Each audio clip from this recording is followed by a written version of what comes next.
sekretaris? Mana sekretaris? Dispense kertasnya. Tolong nanti diabsenkan ya si Fikri ya. Kamu kan ketua kelasnya. Jadi usahakan sebelum mulai pelajaran ketika ada guru menanyakan siapa yang tidak hadir sudah tahu. Oke. Anak-anak, dalam pembelajaran kali ini kita akan membahas tentang puisi. Kalau pertemuan kemarin kita sudah berakhir yaitu tentang teks persuasi, sekarang adalah teks puisi. Dalam pembelajaran teks puisi yang kita pelajari adalah menelaah unsur-unsur pembangun teks puisi. Bisa teks puisi perjuangan, bisa teks puisi lingkungan hidup, juga bisa teks puisi tentang kondisi sosial atau keragaman budaya. Tentunya yang diperdengarkan dan yang dibaca. Setelah pembelajaran ini nanti kalian itu diharapkan, itu kamu lihat, kamu punya kompetensi yaitu mampu menentukan unsur-unsur pembangun puisi. Jadi dalam sebuah teks puisi itu ada unsur pembangun, sama dengan teks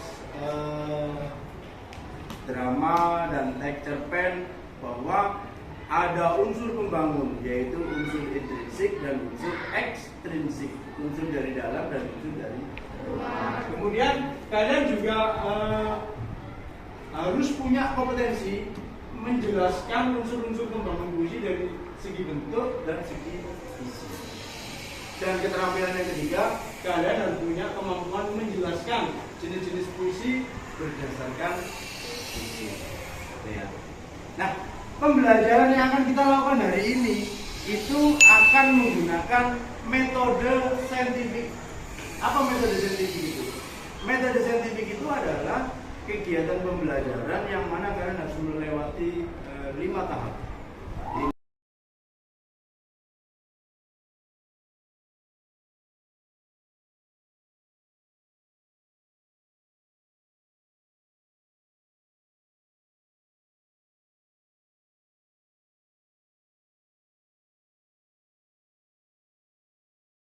Itu langkah-langkah pembelajaran yang akan kalian lewati.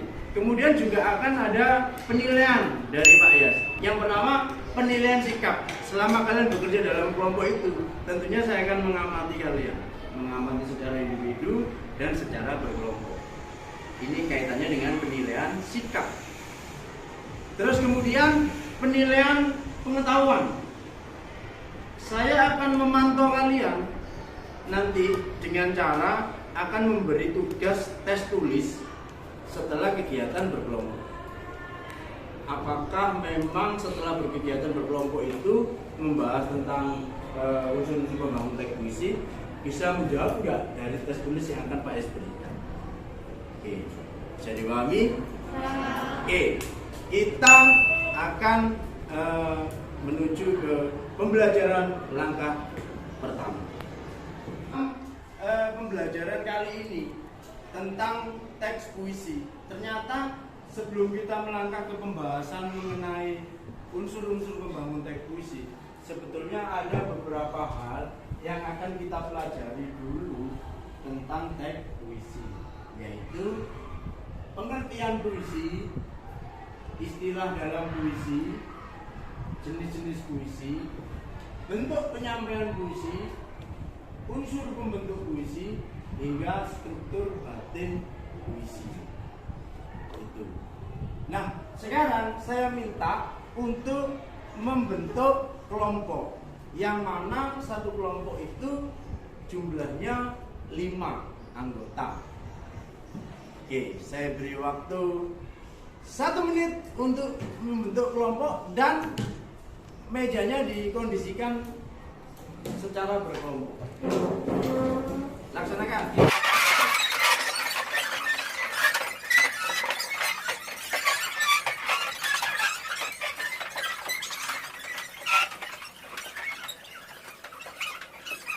Sebelum kita belajar tentang unsur-unsur pembangun puisi tadi, seperti yang sudah saya sampaikan di awal tadi, bahwa kita harus banyak yang kita pelajari dari materi puisi. Yang pertama adalah tentang pengertian puisi.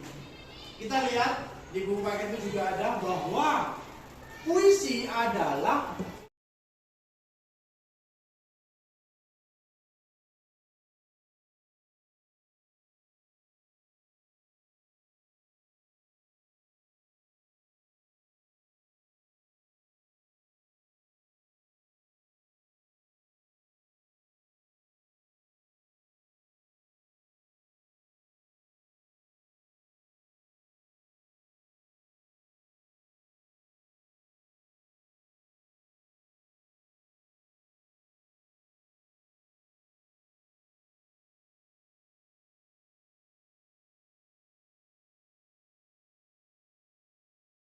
interpretasi puisi.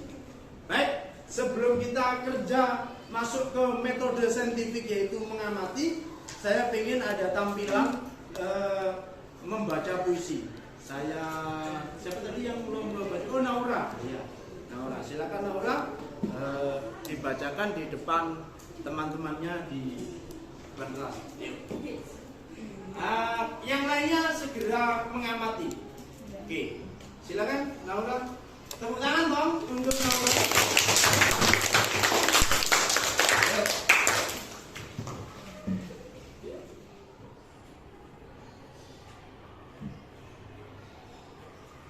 Diponegoro.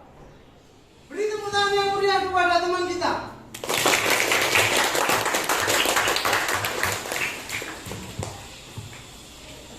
Baiklah, sekarang kita masuk ke pembelajaran inti. Tadi kita sudah dibuka cakrawala berpikir kita dari teman kita dengan membacakan puisi yang berjudul Diponegoro. Sekarang kita masuk tahapan mengamati. Coba kalian amati puisi itu. Puisi itu diamati sudah, kemudian mengamati buku paketmu, buku paket yang tentang unsur-unsur pembangun teks puisi. Nah, di situ. Oke, ada di halaman berapa itu dicari? Nah, unsur pembangun teks puisi. Oke, saya beri waktu 5 menit untuk proses pengamatan ini. Mulai dari sekarang. Silakan. Baik, waktu mengamati sudah habis. Sekarang kita masuk ke tahap yang kedua, yaitu menanya. Kalian harus menunjukkan atau menyampaikan pertanyaan kepada Pak Yas boleh, kepada temannya boleh. Apa yang sudah kamu temukan dalam teks puisi yang berjudul Diponegoro atau di buku paket? Ada hal-hal yang membuat kamu bingung, silakan ditanyakan. Oke. Pertanyaan pertama. Siapa yang mau tanya? Saya. Ya, Fikri. Gimana? Di puisi yang berjudul Diponegoro itu di bagian aku setiap liriknya di akhir-akhirnya tuh kok i. Tapi ada juga yang buku atau apa gitu. Di puisi Diponegoro itu di setiap akhir barisnya kok selalu ada persamaan bunyi. Ada yang bisa jawab? Oh ya.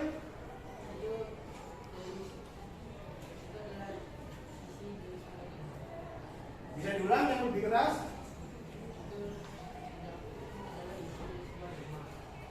Itu adalah isi dari sebuah rima.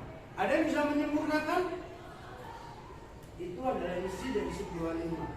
Ada yang bisa menyempurnakan? Ya, silakan Dewi.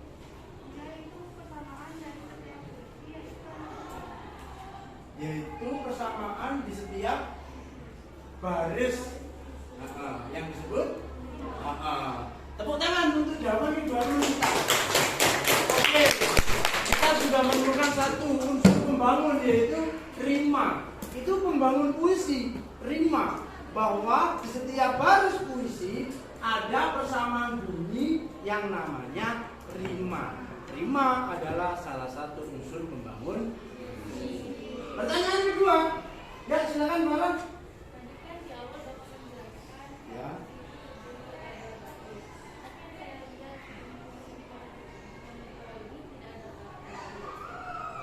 Oh, itu. Kita lihat bersama-sama puisinya, bagus pertanyaannya dari Farah. Kita lihat puisinya. Sebetulnya itu ada bait sebetulnya. Misalnya setelah di masa pembangunan ini sampai berselempang semangat yang tak bisa mati. Itu satu bait. Terus maju sampai sudah itu mati, itu satu bait lagi. Kemudian maju lagi sampai jika hidup harus merasai, itu satu bait lagi. Jadi ada 3 bait.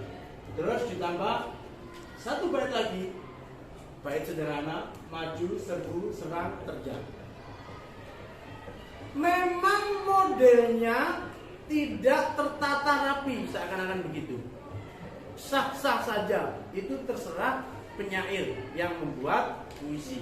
Lah, bentuk-bentuk seperti itu dalam puisi itu namanya tipografi. Paham? Apa namanya? Tipografi. Tipografi itu adalah bentuk-bentuk susunan teks puisi. Baitnya di model 3-3-3-3 boleh. Baitnya di model tidak beraturan jumlahnya boleh. Bahkan ada yang di model seperti bentuk gunung gitu ya. 1 kata, 2 kata, 3 kata, 4 kata sampai melebar di bawah itu ada.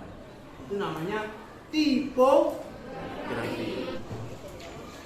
Baiklah, sekarang kita sampai ke tahap yang ketiga, yang mana kalian harus mencari, mengumpulkan data tentang unsur-unsur pembangun teks puisi.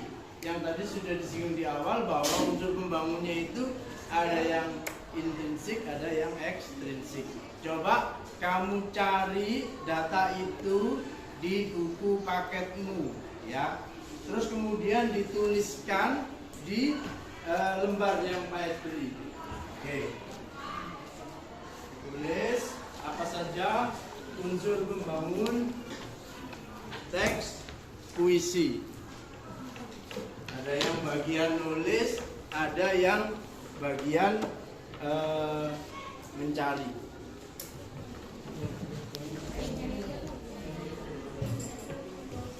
Oke. Gok, silakan. Saya beri waktu 10 menit. Mulai.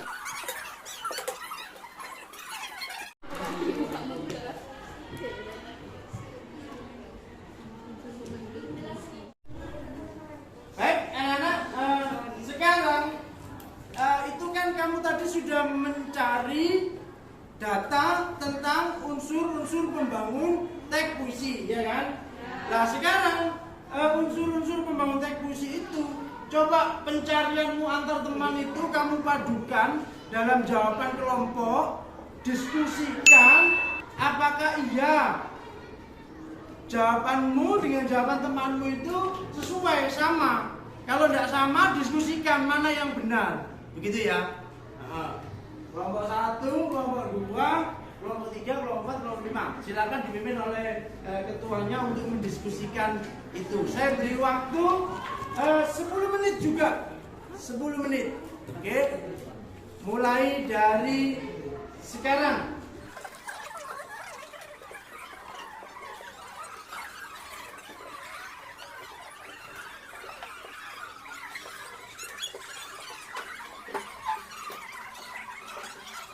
Kita sampai ke tahap yang terakhir dalam pembelajaran kita, yaitu presentasi.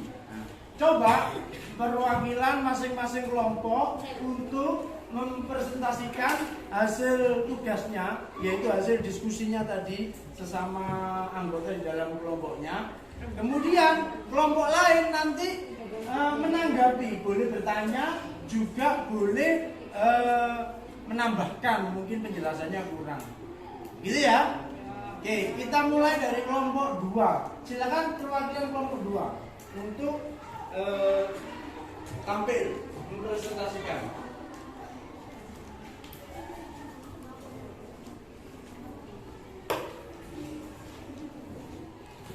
Kali ini saya akan mempresentasikan tugas di kelompok unsur pembentuk puisi. Salam dulu. Ya, salam dulu dari situ. Ya. Assalamualaikum warahmatullahi wabarakatuh. Waalaikumsalam warahmatullahi wabarakatuh. Saya Romi Yasmin Karnata Putri.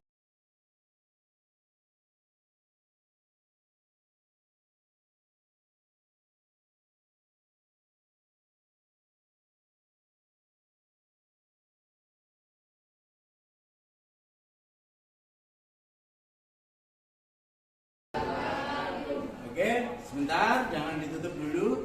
Kita lihat, kita lemparkan dulu, mungkin ada tanggapan. Silakan, kalau ada tanggapan. Ya, kelompok 3 menanggapi. Saya mau menambah. Mau menambahkan saja, ya. Segi isi tersebut bisa juga disebut dengan segi makna. Segi isi juga bisa disebut dengan segi makna atau segi batin. Ya, bagus. Tambahnya luar biasa. Tepuk tangan untuk Amel. Oke, jadi cukup bisa ditutup. Assalamualaikum warahmatullahi wabarakatuh. Waalaikumsalam. Baiklah, kita sampailah pada ujung pembelajaran kita, yaitu menutup kegiatan pembelajaran. Tadi kita sudah melewati belajar dengan metode saintifik, yang mana kalian harus melakukan beberapa tahapan, yaitu mengamati, bertanya, kemudian mengumpulkan data tadi dari buku paket, kemudian yang keempat yaitu berdiskusi di kelompoknya, dan yang kelima adalah mempresentasikan. Bagaimana kegiatan pembelajarannya? Menyenangkan? Nah, sekarang kita simpulkan untuk penegasan ulang bahwa unsur pembangun teks puisi dibagi menjadi dua, yaitu secara intrinsik dan secara ekstrinsik. Unsur pembangun puisi juga dibagi dua berdasarkan segi isi dan berdasarkan segi bentuk. Berdasarkan segi isi terdiri dari apa saja? Tema, amanat, nada, perasaan. Bagus. Dari segi bentuk terdiri dari tipografi, diksi,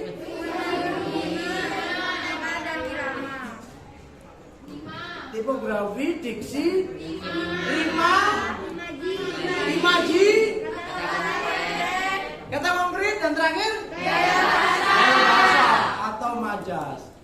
Baiklah, itulah kegiatan pelajaran hari ini. Pertemuan berikutnya, rencana tidak lanjut adalah pertemuan berikutnya Pak Yas akan mengadakan tes tulis mengenai unsur pembangun teks puisi. Tes tulis, tes sikap tadi sudah saya amati kamu, siapa yang aktif dalam kegiatan pembelajaran, siapa juga yang tidak aktif, sudah Pak Yas catat nama-nama itu. Sekarang yang pengetahuan akan dites tulis di pertemuan berikutnya. Oke, semoga kita bertemu dalam keadaan sehat walafiat. Saya akhiri. Wassalamualaikum warahmatullahi wabarakatuh.